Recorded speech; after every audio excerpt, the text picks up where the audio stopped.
episode is about Cassie Chadwick, who was a real-life con artist in the late 1800s, early 1900s, and who actually ended up bilking the system out of a few $1 million. She did it with a very clever con where she posed as the illegitimate daughter of Andrew Carnegie, and nobody, of course, had the gall to ask Andrew Carnegie if he had his illegitimate daughter. She's just a device for this episode of Murdoch. Cassie Chadwick, suspected of check kiting, bank fraud, imprisoned for forgery. Yes, I'm ashamed to say. You are this Cassie Chadwick? Yes.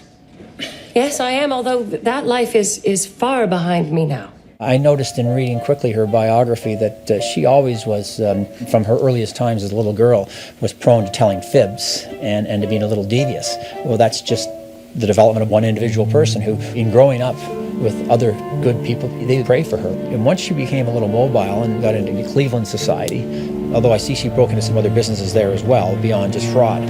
So one might question her morals, or maybe not. Maybe she was strictly an entrepreneur for her time. But she certainly was mobile and got around. I mean, it's a unique life. The constabulary is asking for your assistance, but the scheme would remain strictly under our control. Scheme? We would very much like to use your talents. I'm at your service, Inspector. If we assume that she was pretty smart, in spite of her criminal purpose, then she could probably take everyday practices, determine what the vulnerabilities were, act on those vulnerabilities, victimize others, and probably reap a pretty good benefit for herself. No. There'll be no cigarette smoking, Miss Pearce. Nor do you prefer Cassie Chadwick? I'd prefer the constabulary spent their time locating my missing fiancé, rather than harassing innocent women. Oh, come now. You're far from innocent.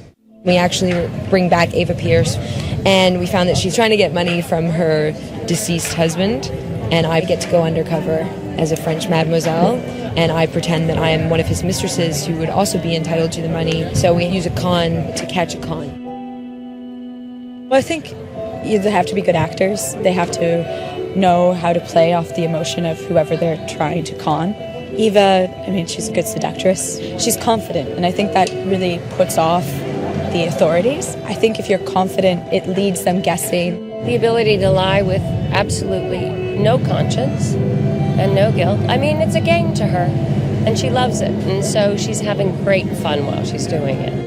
Con artists have probably been around since the beginning of time, and there's no doubt that they were active in those days, each one trying to get his or her own advantage and choosing a criminal way as their best choice. And for those involved in law enforcement over the years, or those involved in following up with criminals, it's probably been a constant problem. I think what's lacking in 1901 would be the technology that we have today, both in terms of the protections that we can put in place and also the means by which police can track con artists. The police in those days would have to rely a fair amount on intuition and deductive reasoning and observation. Photography had been around for many, many years, so the ability to photograph records and people and maintain records on people was certainly there then. But I think that what was lacking then was communication between police forces and even within police forces.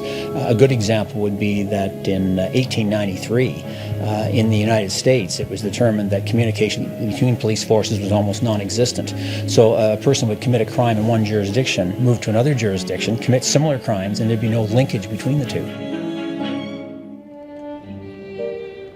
Someone who's weak and somebody who has what you want. So if you're aiming for money or whatever, position, status, I'm looking for someone who has a weakness. And I think that's the goal of any con artist, is to find someone who has a place where they can approach and attack. Generally, but certainly back in those times, people were more trusting. And if someone was gifted with the ability to persuade or to distort facts and to draw someone in, I think they would take advantage of the person.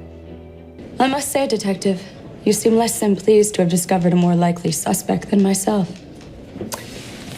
I have no preference one way or the other, Miss Pearce. I simply seek justice.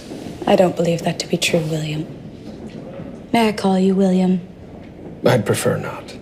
Eva Pearce has certain assets, shall we say. She's not afraid to use them, and she tries to use her womanly wiles on our detective once again. it's actually fun to find out who is conning who, because it's not exactly as you think it would turn out. My Inspector. A compliment on top of a compliment. A girl should watch herself around you. Don't worry, madam. I'm a gentleman. Oh, I don't doubt it. It's just, it appears I'm not the only one here so skilled in the art of seduction.